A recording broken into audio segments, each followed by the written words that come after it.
بسم اللہ الرحمن الرحیم۔ آج آفس واپسی پر ایک جگہ کچھ رش دیکھا تو رک کر ماجرا دیکھنے چلا گیا۔ میں اکثر یہ بات کرتا ہوں کہ روڈ پر اگر کہیں کوئی رش یا کوئی حادثہ دیکھیں تو ایک بار لازمی رک کر معلومات لے لیا کریں، ہو سکتا ہے کوئی جاننے والا نکل آئے۔ خیر آگے گیا تو بائک کا کار کے ساتھ ایکسیڈنٹ کا واقعہ تھا۔ گاڑی والے 3 لوگ بائک والے کو مارنے پہ تلے تھے، جبکہ 2 چھوٹے چھوٹے بچے ان کو روک رہے تھے کہ ہمارے بابا کو مت ماریں، ہمارے بابا کو مت ماریں۔ بیچ میں لوگ پڑھ کر لڑائی کو مزید بڑھنے سے روک رہے تھے، مگر وہ 3 لوگوں میں سے کوئی ایک آگے بڑھ کر اس بیچارے کو مارنے میں کامیاب ہو ہی جاتا تھا۔ مجھے گاڑی والوں کی سمجھ نہیں لگ رہی تھی کہ ایسا کون سا غصہ تھا کہ جو ختم ہونے کا نام ہی نہیں لے رہا تھا۔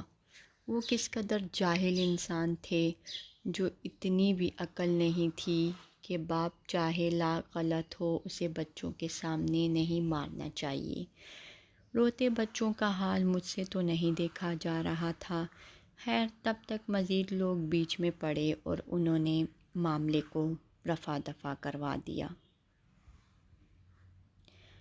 ہم کیسے حیوان، مردار اور بدبودار معاشرے کا حصہ ہیں کہ جس کی قسمت میں شعور ہی نہیں ہے، جنہیں تمیز نہیں ہے، جنہیں احساس نہیں ہے کہ بچوں کے سامنے ان کے باپ کی کیا ویلیو ہوتی ہے، اور ایسا کرنے سے ایک باپ اپنے بچوں کے سامنے کتنا شرمندہ ہو سکتا ہے۔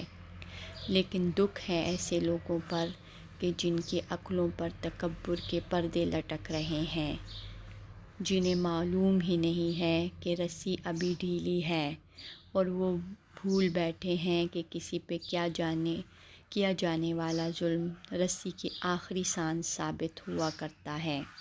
ظلم کے بعد رسی کی پکڑ سخت ہو جاتی ہے۔ میں عجیب ڈھیر سوالوں کا پلندہ اٹھائے وہاں سے آگے بڑھ گیا۔ والسلام۔ اگر آپ کو آج اس کہانی سے کچھ بھی سبق حاصل ہوا ہو تو میرے چینل کو سبسکرائب کر دیں۔